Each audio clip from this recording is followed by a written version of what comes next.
Hi, everyone. Welcome back to the Grants and Contracts podcast. We're excited to see you today. As you can see, we have some really special guests that I'm excited to dive in and get to tell you their story. Um, I'm one of your co hosts, Lainey. And this is Abraham. Welcome everybody back to another episode of Grants and Contracts, the podcast powered by the Government Contractors Association.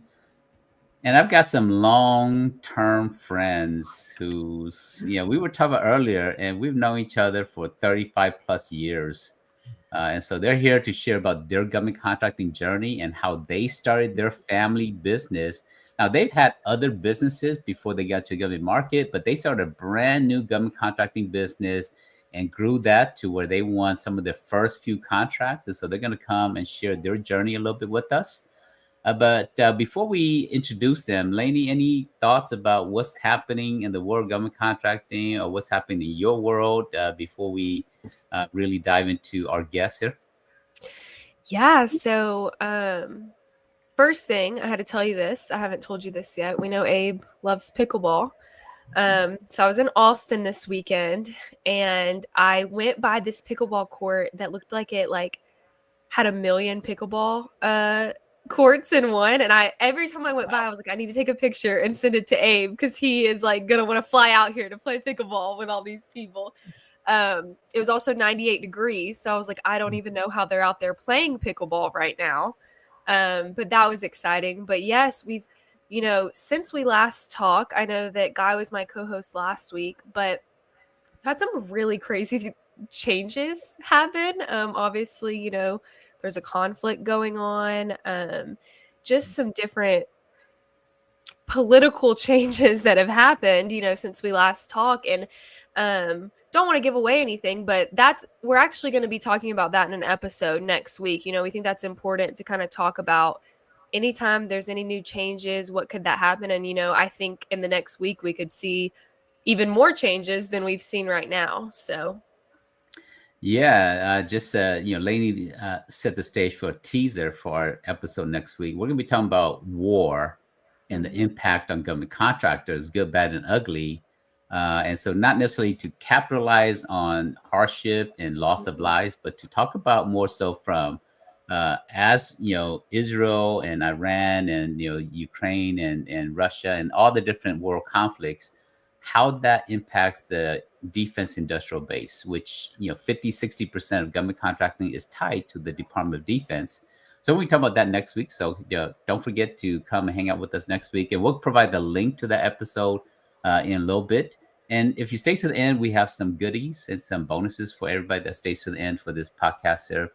But with that said, welcome everybody back to this episode here. Let me go ahead and introduce our guests here. And they're going to be sharing their journey. As a reminder, they're going to be sharing their journey of how they started a brand new government contracting business and were able to go and win their first contract in months. And so, with that, let me introduce Steve. I knew Steve when he was single. I knew Celeste when before they got married, and then I've got a chance to meet their son, Steven. And so the Keckleys, they are here with us, and they started their business. So, but why don't we start off by having you, Celeste, as the CEO of the company, introduce you and then the rest of the family, and then share a little about your professional background, and then we'll go into how you started the business in a little bit. Okay. Well, as Abe mentioned, my name is Celeste Keckley, and this is my husband, Steve. And my son, Steven, is in the bottom right quadrant over there. So, my background, I have background in real estate. I did real estate for over a decade. I also have a financial background in trading. Um, so those are basically the areas that I have focused on over the past, I don't know, 20, 30 years. Coming out of college, I was a math major, went to college in Atlanta, and did have a background in insurance as well. That's a lot of different diverse background there. So, and sometimes having a diverse background is actually perfect for the government market because the government buys everything. So that's perfect. Steven, you want to share about yourself and your background, and Steve, we'll close it out with you. All right, so my name is Stephen Keckley. I'm the junior. I started out really as an audio engineer, then moved on and started an e-commerce business, and then we got over to government contracting. I really had it's been a huge learning curve, but it's been great because I've been able to prove to myself that I can do a lot more than I thought. It's been awesome. Great. And then Steve? Yeah, my background. I was a chemistry guy, degree in chemistry, and did that for about 5 years. And then when I realized I wasn't going to make enough money, I went into sales and got into. So I was in medical sales for 25 years, and medical and lab background for a long, long time. So that was my traveling across the country selling products and selling lab services, primarily genetics and oncology is what I was specialized in. Yeah, now I have to, Steve left out this other little snippet here. He's one of my favorite all-time preacher in all of my life. And so he left out the fact that they were in ministry for a good number of years as well, Yeah. do ministry work full-time in the ministry. So so you want to share a little about that and maybe how that ties into maybe life and business itself? Yeah, I think I mean, the the biggest thing, in ministry is people. Taking care of people, connecting with people at a deep level, um, partnerships, and I think from a business standpoint, those that focus on people, the focus on building depth in relationships and building trust and listening to people and really sort of drawing out what needs are. I think super important in a business world, because then you can take your product and apply it potentially if you can help meet needs and help people be successful. So I'd say that's the biggest thing I've seen. Yeah. I think it's so funny. This is my first time getting to meet Steve, Celeste, and Steven. But Celeste, we have so much in common. So my background is also real estate and insurance. I was not a math major. I was the opposite. I was an English major. I picked the major that had the least amount of math possible. So I will say that. But then my husband just announced his preacher calling in February. So we have a lot in common. I do want to ask y'all this, and this can be, whoever wants to answer. How did you kind of figure out about government contracting? Was it through Abe? My story was that my first kind of introduction was I actually watched a movie about it and was like so intrigued. I was like, either this movie's lying or it's something we've got to get into, because I was just so intrigued with it. So was it through Abe or was it another way that y'all were kind of introduced to the world? Well, actually, it was through Abe. I took a class from Abe many, many years ago. I don't know if that was 10 years ago, something like that. Longer. Yeah, longer than Was 10 it years. CCM or was it something else? It was the company that he has now, but he has expanded on it in an incredible way. And so I had all that and I just kind of tucked it away, didn't really do much with it at the time. And that's kind of how we, got started. Yeah. I love that. That was so after the movie, we met Abe, everything, and I kind of got thrown into CCM. And CCM, which is for our listeners, that's our certified capture management class. We actually have a new one starting on July 8th. So if you're interested, reach out to us. We'd love to get you connected with that. But that was my first, I kind of was like thrown in. I didn't know anything about government contracting, very little, and I just jumped in and felt like I was drinking from a water hose, learned as much as I could in 12 weeks. Yeah, so So tell me, Steven, tell me a little bit about your e-commerce business, and why don't we start there, because that's your first experience in terms of entrepreneurship. Tell me a little bit about that and why make the shift to explore into the government market, and maybe expand how that can translate into the government market as well.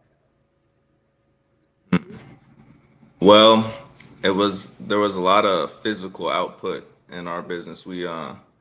We sold on eBay and some other platforms, and we sold clothing and used clothing, and we would go to Goodwills and Salvation Armies, and we had our little list of things that sold for us and had a good number, and we physically would go grab all the stuff.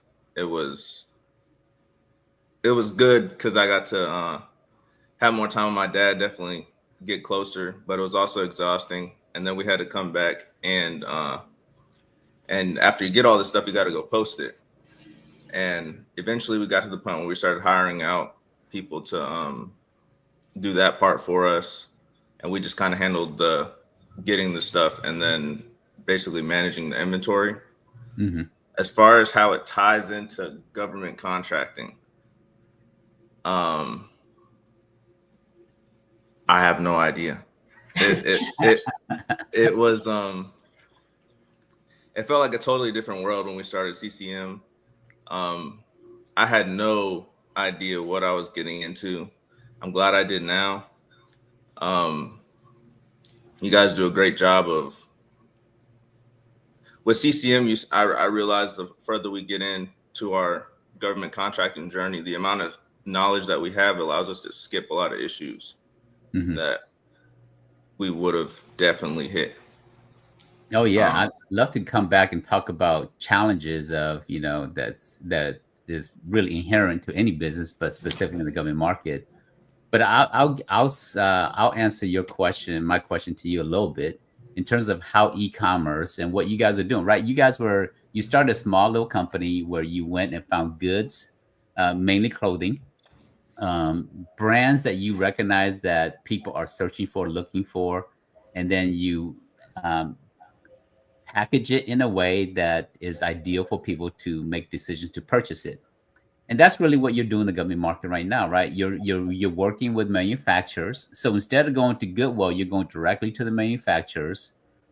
Instead of you packaging it and then reselling it, they are doing all of that. You're just drop shipping your products now. And we'll come back and talk about your products in a second. But so what you learn, everything you learn from every business translate to the next business that you build. So, but let's go ahead and talk about how you started your government contracting business. Tell me about the inception of that and why you guys decided to start a government contracting business.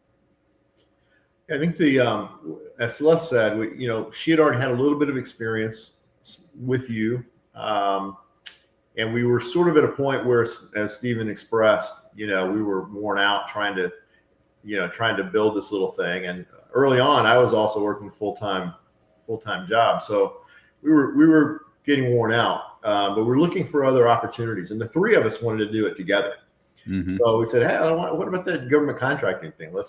So I reached out to Abe, and like they've said, and you said, Laney, it's drinking out of the fire hose. It's a lot of information, but it's been fantastic. But that's sort of how we got started is, we recognize that the opportunities are there. We recognize also, and we have really learned over the last year or two, that a lot of the companies we deal with, they struggle to get products and services into their services, specific services, into the government space, and they're scared off from it. So having people who are willing and able and willing to put their nose to the grindstone and work with the government really gives a lot of value, not only to us that we benefit from, but it helps our manufacturers because they don't have a lot of resources going into the government space. So we found it to be very beneficial. Well, and that was the first thing when you were explaining your e-commerce business. I was thinking how it could relate to government contracting is just grit. I'm an avid thrifter. I love, a good thrift find.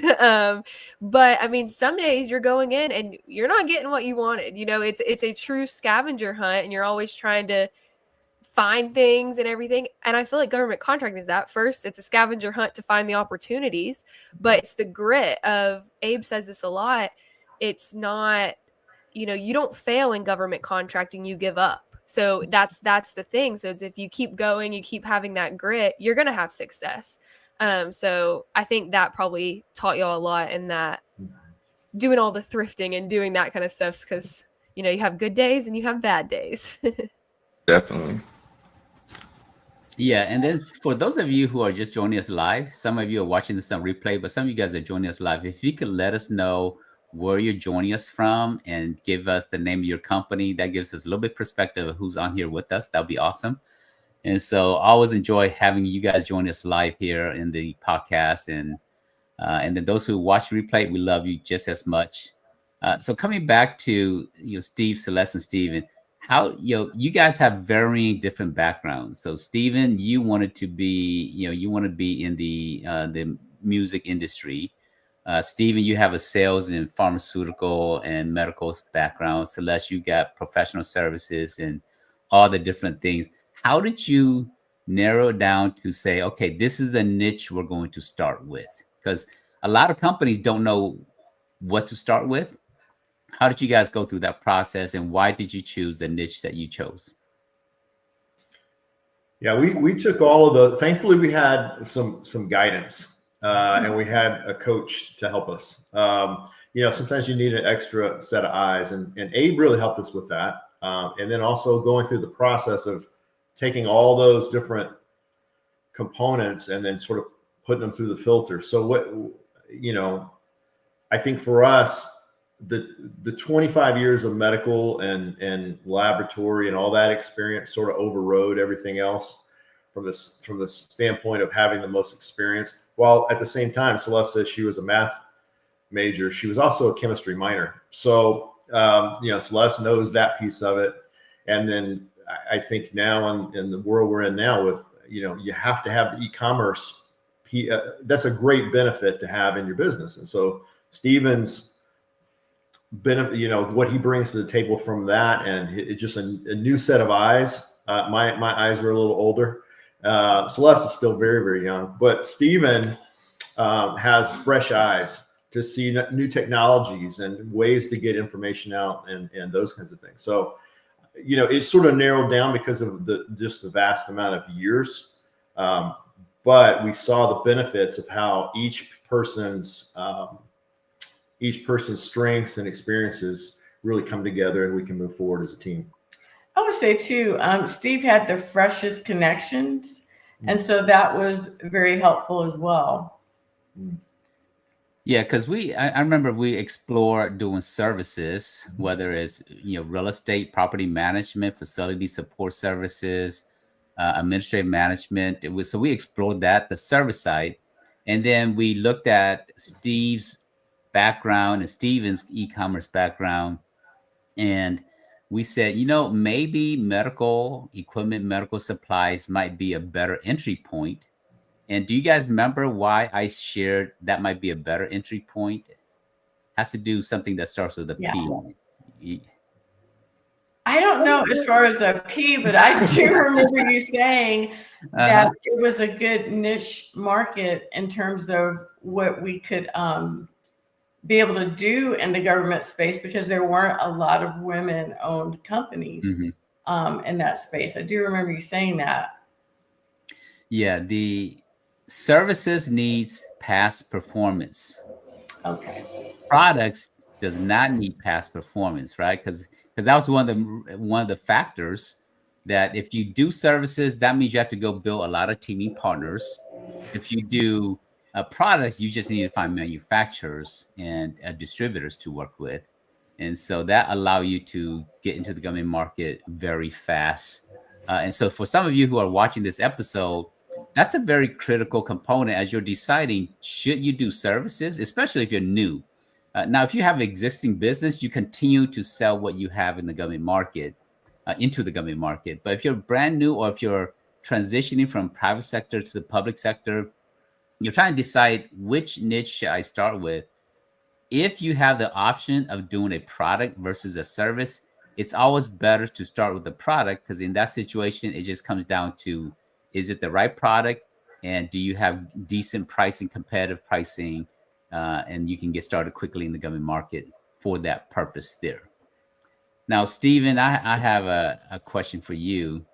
Talking about family dynamics a little bit. Some families work very well with each other. Some families don't work well with each other. Now, this is a family business. You talking about mother, CEO. She's always the boss anyway. We know that the mom's the boss anyway, right? And then you got a husband, then you got a son. From your perspective, being the son in the family business, what are some things you see, or what are some advice you can share with other family who have a family business similar to you guys? Just can't stand them. But nah, really, I think if anything, it's grown our family closer. We're great at, I think, and it has made us better at dealing with conflict. But I think the best thing above winning a contract or anything has definitely been getting tighter with my folks over there. Mm-hmm. It's been awesome.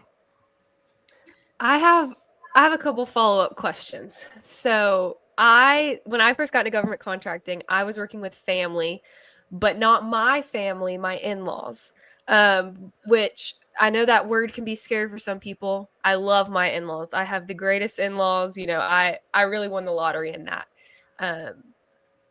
aspect. So nothing like that. But when I was working with my husband, so this is kind of, I guess, a question for Celeste and Steve.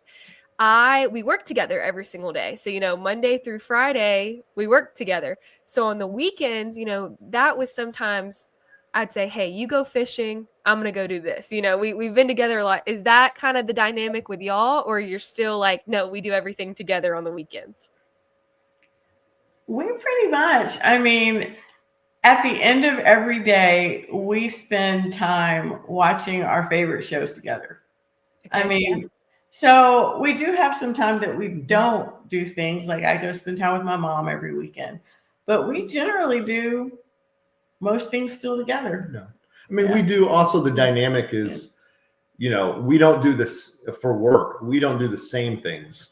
Yeah. You know, we're not doing, you know, she definitely has more of the responsibilities as a CEO would, of overall management of website, you know, taking care of all that piece of it, and any kind of legal kinds of things we have to do, where, you know, Stephen and I tend to be more on the sales and business development side of things.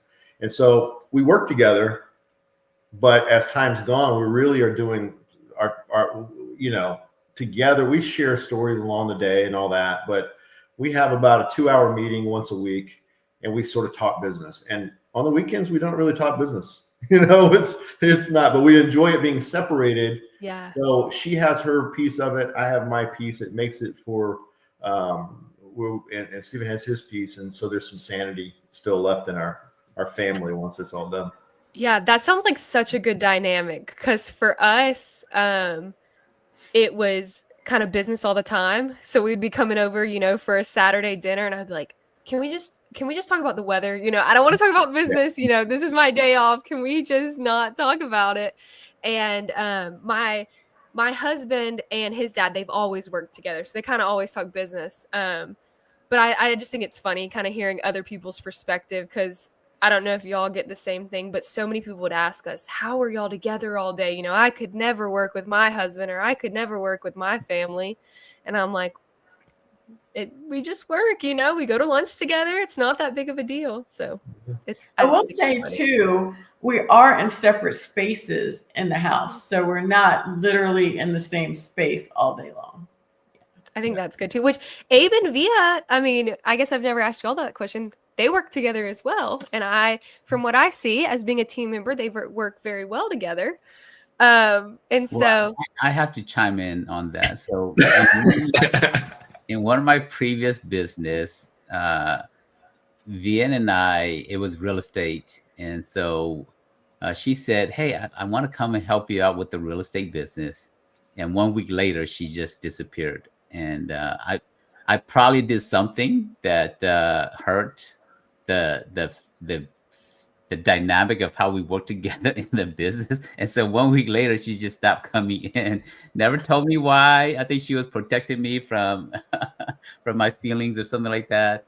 But the second time around, I think now we're a little bit older and more mature. So, the second time around, it's awesome. And so the first time around, it wasn't, from my perspective, I don't know what happened, and it did not work out. But yeah, so yeah, but that's part of life, right? You do things together, and sometimes it in that moment, but you grow over time, and you realize that. You can still do things together. Now, if you guys are watching this episode and if you have a family business, maybe put in the chat, maybe how your family work together, and give us a little bit of your thoughts in the chat as well in the comments area there. So, next question. Now, let's go ahead and tell me the name of your business, the niche, the industry, and how did you guys go and build your infrastructure? The name of our company is Amalst, AMALST Group. And Amalst, this was Celeste. Amalst is actually those AM, AL, and ST are the first two letters of our three kids' names. So it's, very, very random, but it works fine in government space. I'm sure you guys talk about that. It's not Bob's, tractors. So, it's a very generic name, which we learned is very valuable and gives us a lot of flexibility in the government space. So, but that's the name of the company. And so, again, our products are again, mostly in the laboratory medical kind of space. And we work with, as you said, manufacturers. We sort of have a couple parts of our business. One side of it really is working with manufacturers and distributing those products for those companies, and the other piece of it is actually looking for solicitations. Most of the day, looking for solicitation, federal, state, local, whatever it may be. We also do have a couple corporate companies that we work with as well, that they use us as actually part of their supplier diversity program. Yeah, well, that's actually good. So you're saying you have a government contracting arm, and then you also have a private sector arm where you're growing and selling the same products in the private sector as well. How did you come to the point where you decided to do both? Well, that was interesting. We received a call, and actually, we were talking to you a little after we got that call from a company that was looking for an MBE, and we weren't even sure it was real. Mm-hmm. So we kind of vetted the company this way and that way to try to figure out, is this real? But they saw us on the list and they contacted us, and we, had some time with them online. We had a meeting, and they decided to choose us to be a vendor for them in the state of Georgia, and they're starting to use us in other states as well. Yeah.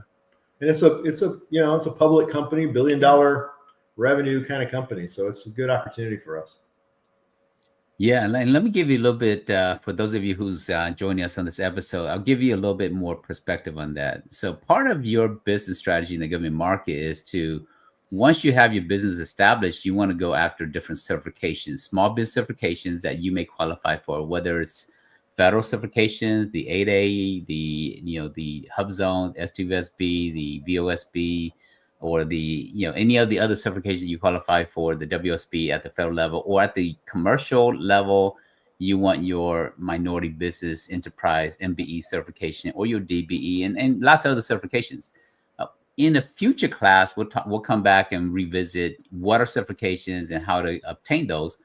But that's what they did, right? During our coaching sessions, we talked about, let's go after your certifications, and they took the time to get their certifications. And then by having that certifications in the state of Georgia, there is the Georgia Minority Supply Diversity Council. And so they attended those events. They got their company listed with GMSDC.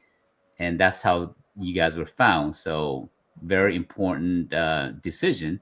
Now, quickly, Celeste, talk about the certification process. What was that like in trying to get that certification? Because now is reaping rewards for you. Tell our audience a little about that process. Well, that process was definitely involved. You have to pay close attention to detail, which is a good practice for when you're actually doing contracts as well.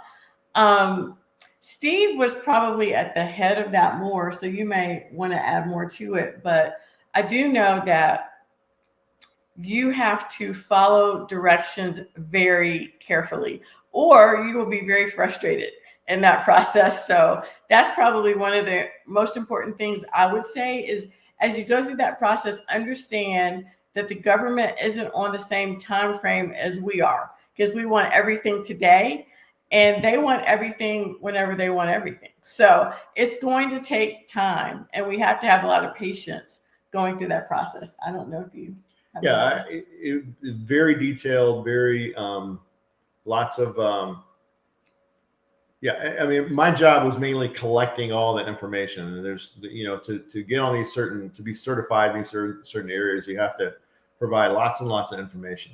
In the end, though, at least a couple of those require the CEO to have a face-to-face. It's typically virtual. And Celeste basically has to, then has to talk to the certifying body and state our case. And so it's, a couple different pieces, but it's challenging, but it is starting to pay off. It's not you still have to build a great business. Mm-hmm. Either way. It's like, it's a good, really good to have, but I think the challenge I felt was, we're you can spend so much time doing that you can also put other things on the back burner that maybe shouldn't be, like just the whole idea of growing your business. So finding that balance for me was sort of difficult. Yeah, I will add too, as far as the interviewing process, the interviewing process was interesting. It was different with each person that I spoke with. But the overall feel that I got was that they want to understand that you understand your business and that you are really committed to what you're doing. I think that's the bottom line of what they want to see and feel. Yeah, that it was really funny. So when I was doing my WSB interview, before the interview, I had just had a call with Abe. We were just discussing, it was my first time doing everything. So just discussing, what are some of the questions? And he was like, don't worry, it's going to be really easy. Just, answer about your business. I get on that call and I felt like, the same vibes of they were trying to make sure I know what I'm doing, but it was just like, as soon as you answer a question, it was another one. Like I was getting drilled, like I couldn't even catch my breath. And I called Abe after and I said, Abe, that was a hard interview. I'm gonna tell you that. Like, you told me this was gonna be easy, and I was nervous the whole time because I felt like I couldn't even get my thoughts because they just were like question after question after question. But it ended up going well, and I ended up quote unquote passing. And I think probably if you answer your questions, that's what they're looking for, so you do pass. But it can be a little intimidating, even, and mine was over Zoom. So I'm like, I could only imagine if I would have had to go in person or be in person and do that interview. Well, what they're looking for is this here, because there's a lot of fraud in small business certifications. And so what they're really looking for is they're trying to see, does Steve really own the business and Celeste is just on paper? Does Celeste even know what the company's about? And in your situation, Lainey, they're like, okay, there's this guy named Jason Buffington and there's this lady named Lainey Buffington. Is she just on paper, the CEO, or does she really know her business? So that's the other side of what they're looking for. They grow you because they want to see if you would falter in the answer. Because if they say, what do you do? We sell stuff, right? What kind of stuff you sell? We just sell stuff that from a distributor. And so if you don't know the specifics, then they're looking to weed out the fraud of where the woman has a full-time job, and the husband puts the woman as a CEO so they can get a women-owned certification. So that's really what they're looking for. So those tough questions, if you own the business, you don't have to worry about it, and you're operating in it. So, but good job on that there. So if you are in the process, if you're hanging out with us here, if you're in the process of getting your small business certification, or if you're interested in getting your small business certification, reach out to us. We do want to help you to navigate that process there. Excited that your MBE opened up doors and now is helping you to get to some wins there. Tell us a little bit about your first contract award and what that was like, and how long did it take to your first contract award? How long did it take? You want to tell him, Stephen? I don't remember. It's a blur. You guys, it took you 6 months from okay.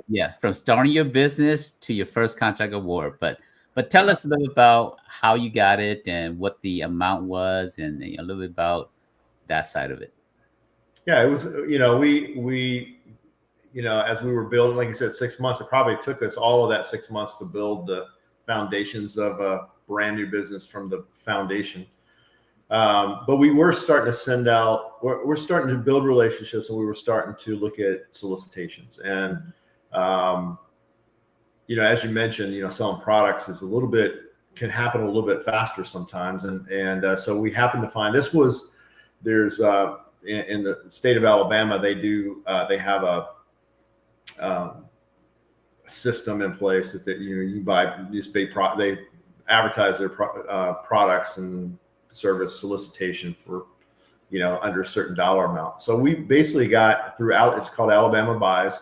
We actually picked up our first couple little deals over there, just buying some products. I think in the end, one of them was for the state clinical laboratory, and the other was for environmental office or something like that. But we, small little deals, $1,000, $1,500 deals, where, you don't make a lot of money, but that really wasn't the point. It was to make a little bit, and it did wonders for our confidence that actually we could do this. And believe me, we celebrated. Celeste is the CEO, but also the queen of celebration. So if we may end up spending all of on those deals. Probably we spent the profit maybe to go out, but it was so valuable to us. But it started, and it was very small. We got that one, and then maybe a month later we got a second one, and then it's starting to pick up from there. Yeah. One thing I'd add to that too is you could feel the momentum building. I mean, there were hours and hours spent looking at opportunities. So right now, if you could estimate approximately how many contracts have you guys won? Because now it's been about 1.5 years now since you guys started your first business.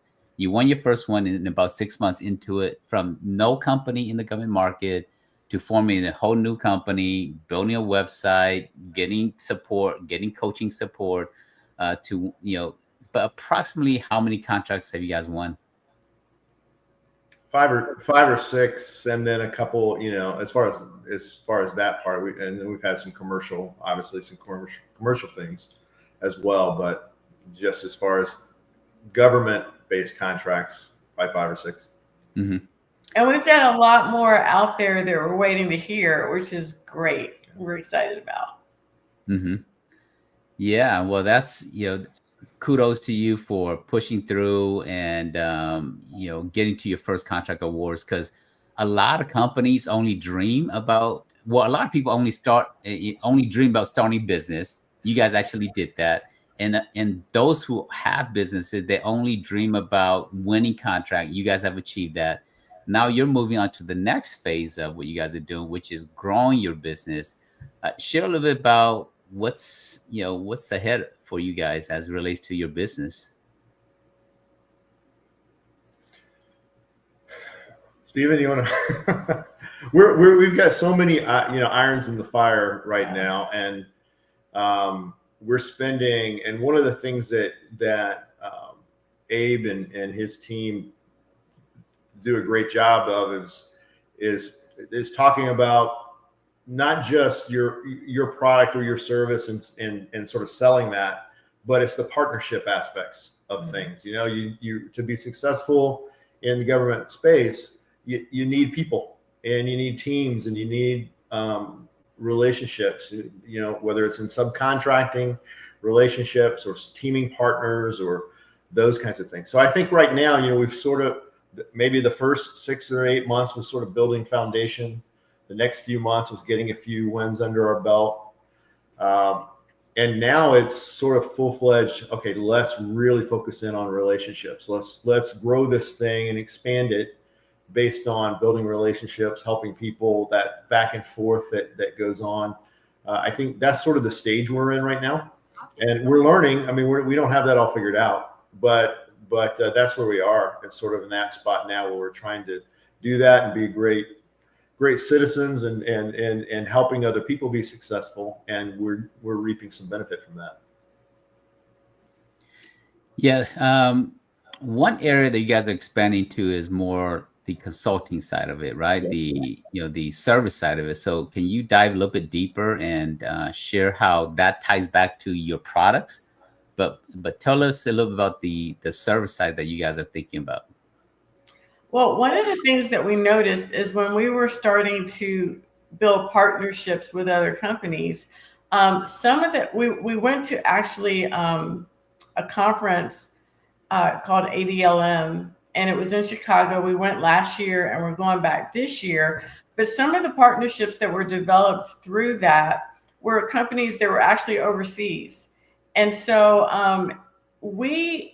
as we've been servicing them and interacting with them, one of the things we thought about is we're helping companies bring their products into the US already. It's like, why don't we expand on that? And so we talked to Abe about that, and really, you really inspired us in that, you know, just to see a vision for how that could play out in the future and not too far in the future. So we've gone to other conferences. We've spoken to other companies that are wanting to come into the United States. And the government market is, like Steve mentioned earlier, a great space for them because they're coming into the country, but also they're going to be able to put their products in the country, but also work with the government because the government does desire some of these products that are coming in, some of these specialty products. I think also, you know, we do that with, we've seen that more with the international, but from a practical standpoint, we've seen a lot of US companies who have products that they don't know how to sell. So what they do is they find a distributor or a manufacturer's rep or somebody like that to hopefully sell it.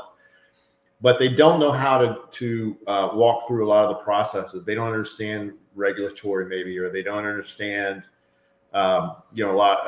They don't have easy access, and so they need specialists that I think that you guys help train, people who understand the government space, because you know, international, but also national. They don't know how to move products in. So there's a great opportunity, I think, for us as small businesses and educated small businesses in the government space to be able to help companies that, you know, really don't know how to proceed. And there's whatever your specialty is, you can actually support and help a lot of people be able to make those moves.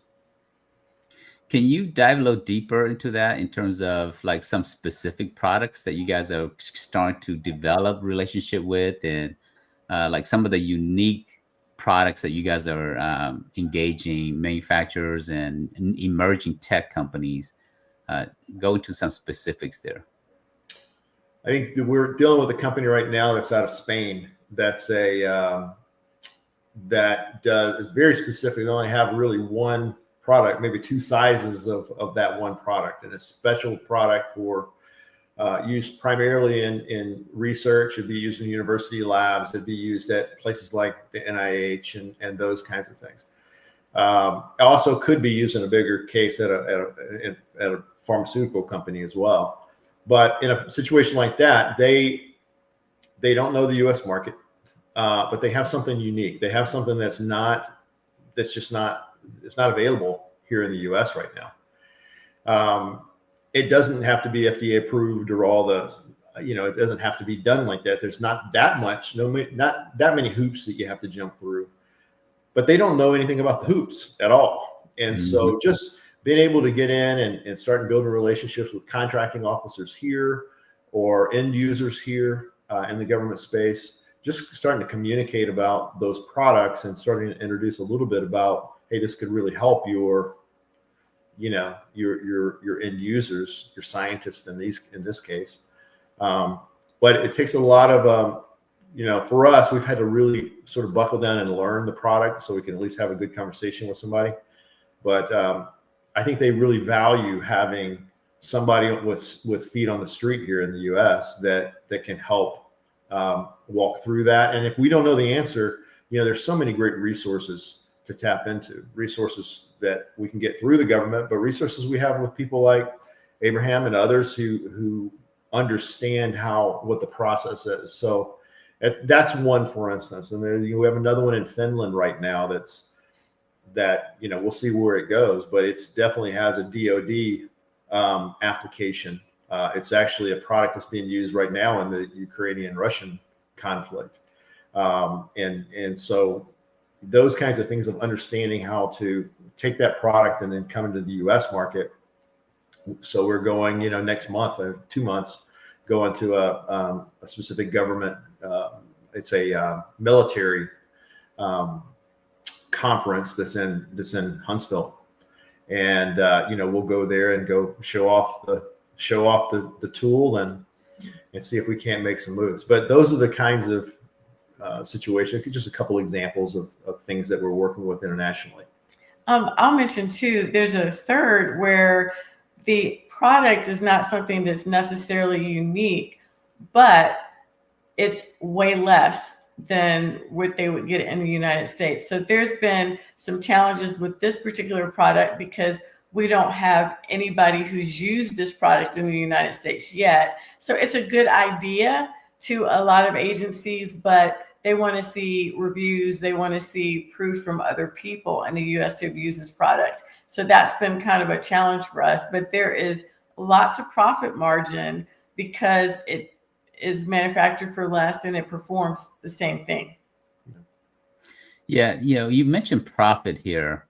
In the products market versus services, products tend to have lower profit margins. Services has a little bit more, profit margin. How did you go and how do you determine what product and how to mark it up, and what's your ideal sweet spot of profit margins that you're trying to make?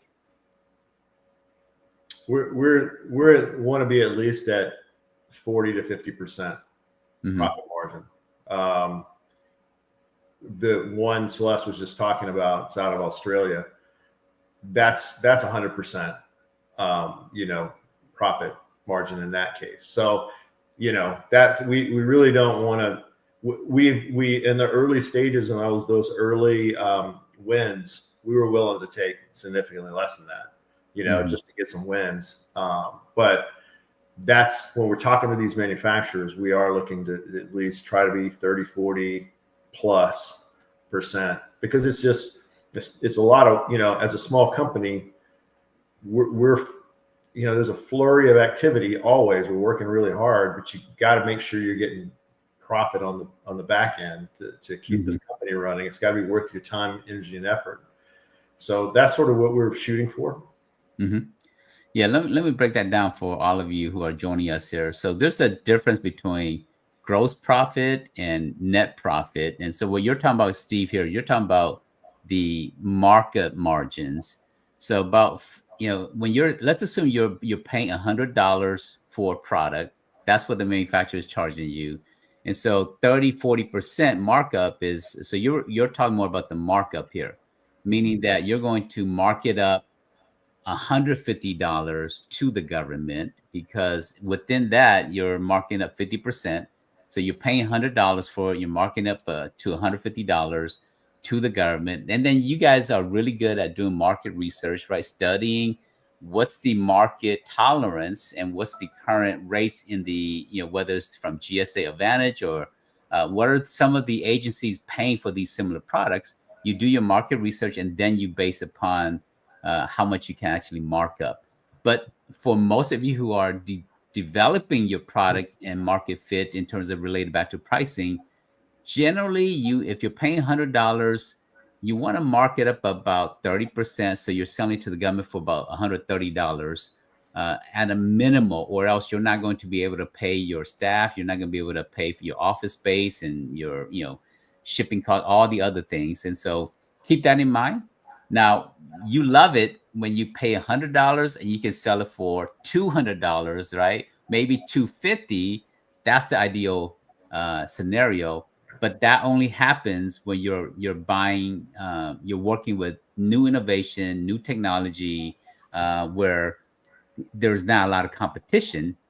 And because it's emerging tech, the government is willing to pay whatever price to get the product there. So there's some key lessons here. One question, and then I'll see if Lane have other questions. We've got some really good things to share with you guys in a little bit here. Some great bonuses and other things for those of you who are hanging out with us. But can you guys share, maybe all three of you, maybe different areas of maybe pitfalls or challenges that you guys have learned in starting your government contracting business? Yeah, for me, Celeste and I were talking about this earlier this morning, was for me, my go-to always with that is, there are 100 things on my to-do list that will move me incrementally forward. But my job is to figure out what are the 4 or 5 that are going to move me 5 and 10 steps forward. And that's been my biggest struggle. I feel like every week it's trying to figure that out. It's a challenge to figure that out. And so I'd say that's my biggest challenge that's going on. Yeah, I would say for me, it's I'm always thinking ahead. Like, what can this look like 6 months from now, a year from now, 5 years from now? And sometimes I want to bring something that makes sense 5 years from now. I want to bring it to today. And so that's why I have my other 2 counterparts to keep me, thinking, okay, yeah, we'll get there, but we're not there yet. I just that's my tendency. And so I think that's the biggest challenge, is to let things happen incrementally and not try to make things happen too quickly. I'm gonna have to say patience for me. And this has definitely taught me patience, but it's been worth it. And yeah, you just got to keep going. Every day you got to keep going, and eventually things just pop. Yeah, really key lessons from all three of you in terms of I see all three points here, and so for all of you who are watching, these are gold nuggets that you actually want to take what they've experienced and borrow some of these things here for your own business. Lane, you have some closing questions for them?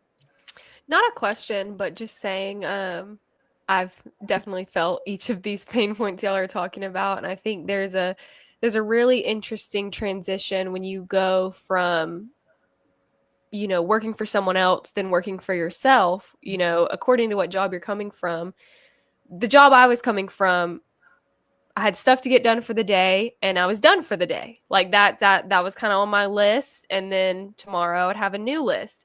So it's funny when my husband says, "Are you done working?"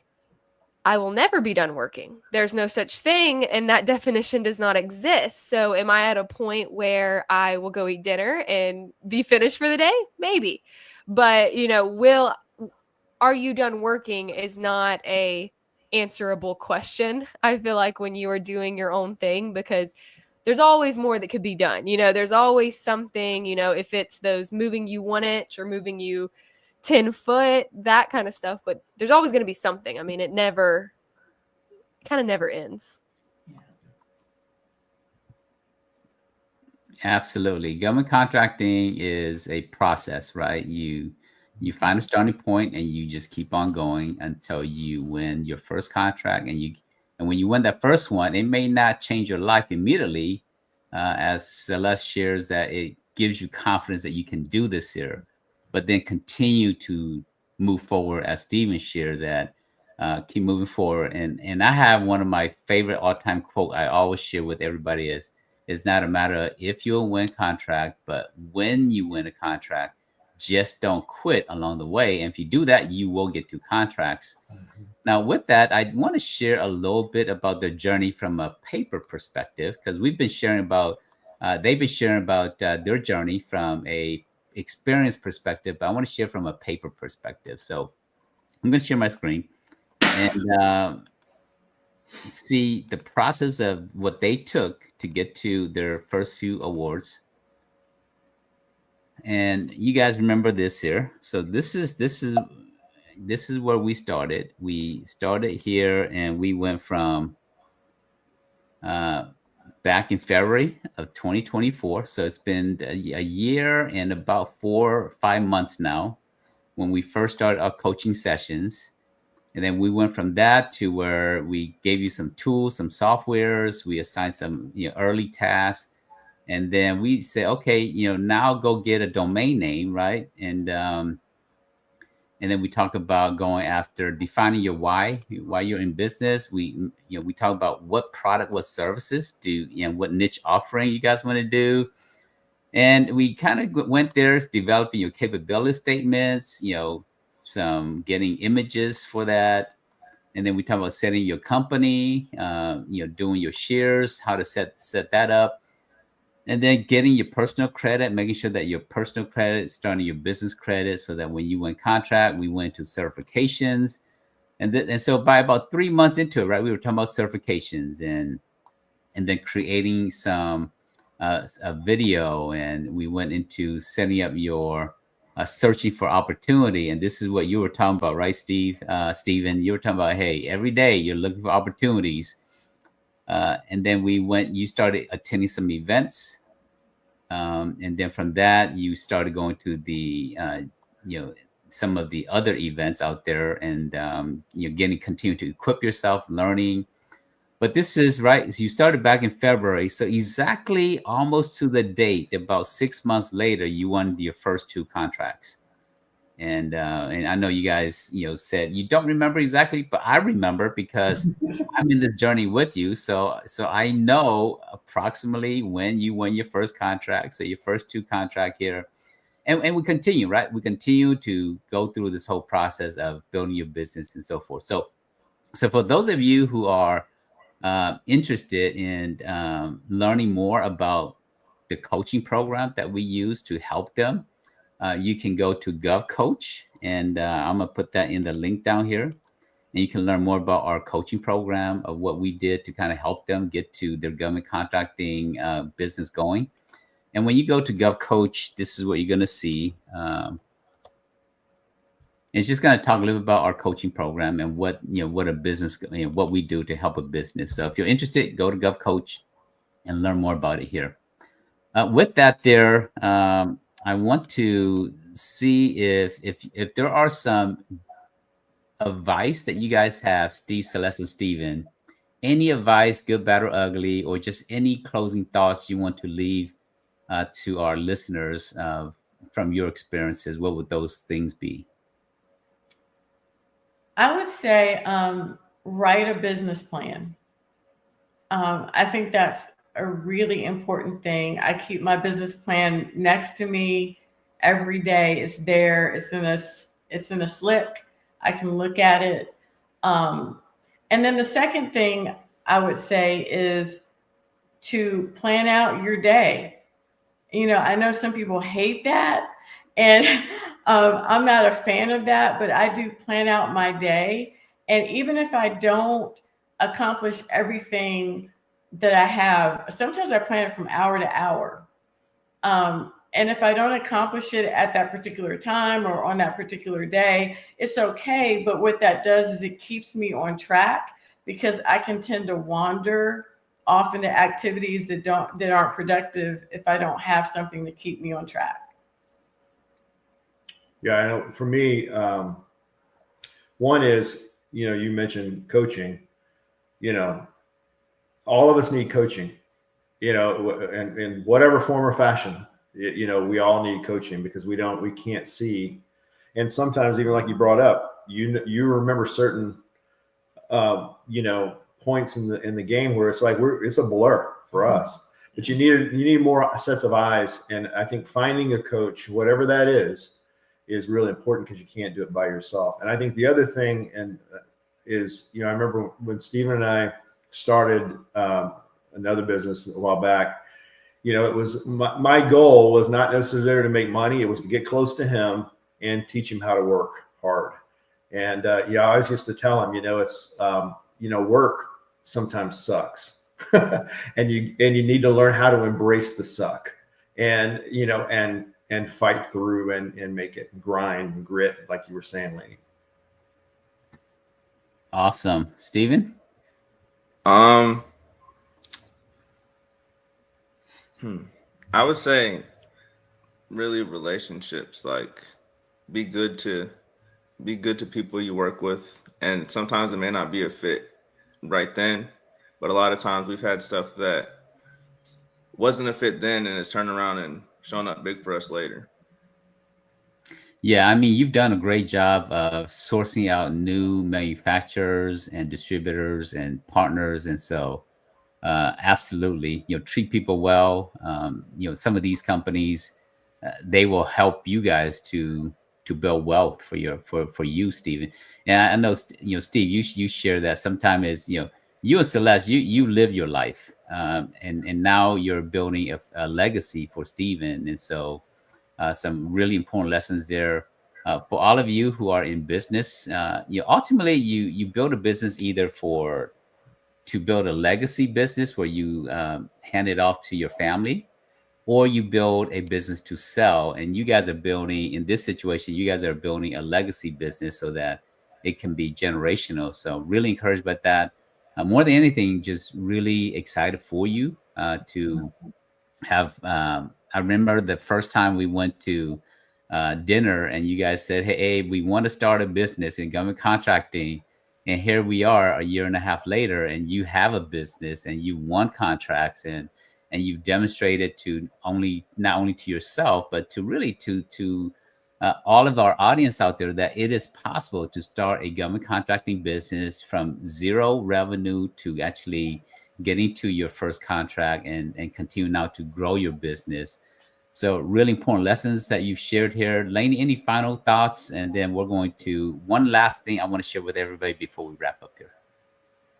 Yeah, I just want to say thank y'all for coming on. It's so interesting and refreshing, to see first family business, because that's what I come from, but also just to hear about this amazing journey. And I think it really puts into perspective for our listeners, new people in the government contracting world. This doesn't have to be 5 or 10 years before you get a success.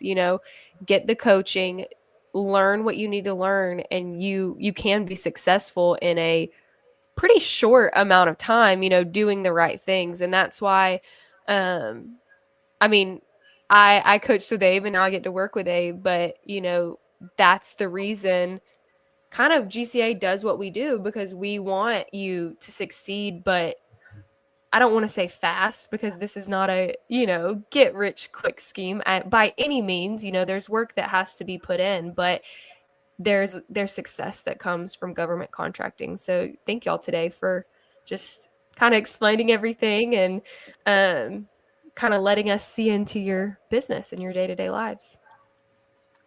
Yeah, and so if you're hanging out with us, thanks for hanging out all the way to the end of this episode here. And next week we're going to come back. We're going to talk about the war and how war impacts government contractors, good, bad, and ugly. So come back, Lainey. If you have the link, put in the chat there so that people can join us for next week's episode. And then for many of you who are not part of the GovCon community yet, we have a community of where businesses come together to help each other out. And we're going to give you a really special plan. For $1, you can get a trial membership in the GovCon community, where we have events, we have classes, we have lots of good resources there. For some of you who are part of the GovCon community, thanks for always being part of our family here in with the Government Contractors Association. I'll put the link in there as well for the to get the $1 trial membership in the Government Contractor Association. And then all of you who are hang out with Steve, Steven, and Celeste. Really grateful for you guys hang out, and those watching us on replays. Don't forget to like and subscribe and leave your comments if you have questions, or if there's certain things that you want to learn or you want us to cover in terms of our podcast here. Just leave a comment down there. We check every single comment that is left here. With that said, Steve, Steven, and Celeste, thank you so much for hanging out with Lainey and I on this podcast here. I am rooting for you, as always. Really excited about what the next year and a half will do for you, because usually there's the inflection point where you hit that huge hockey stick growth. So I really can't wait to see that side of it in your business. Thanks for hanging out with us. And to everybody else, you are one contract away and one grant away from all your dreams, from all the things that you want, and from your organization and business success. Thank y'all for joining us, and we'll see y'all next week. All right. Take care, everybody. Have a good one.